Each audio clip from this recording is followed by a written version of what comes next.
The monsoon rains bring the same heartbreaking scenario to Bangladesh each year. The deluge begins like clockwork in June. Rivers burst their banks, bringing death, disease and starvation. This year, at least 122 people have died. Many thousands more are homeless, their animals and crops destroyed. The country's flatland and pitifully fragile buildings offered no protection from the devastating deluge.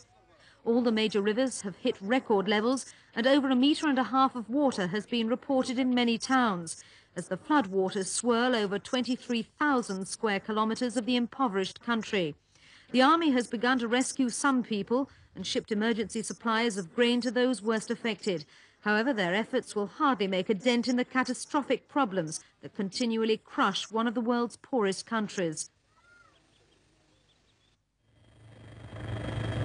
The floods began in June, the rivers swollen by monsoon rains. The flooding is now thought to be the country's worst ever.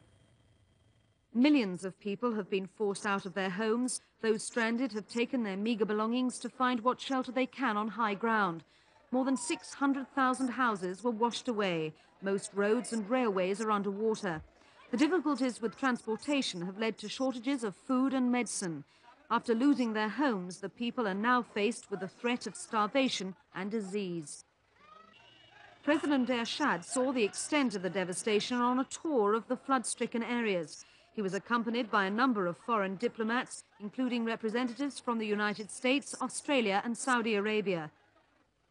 President Ershad warned that the situation was deteriorating. He said the country was badly in need of financial help to combat the crisis and appealed to foreign governments for aid.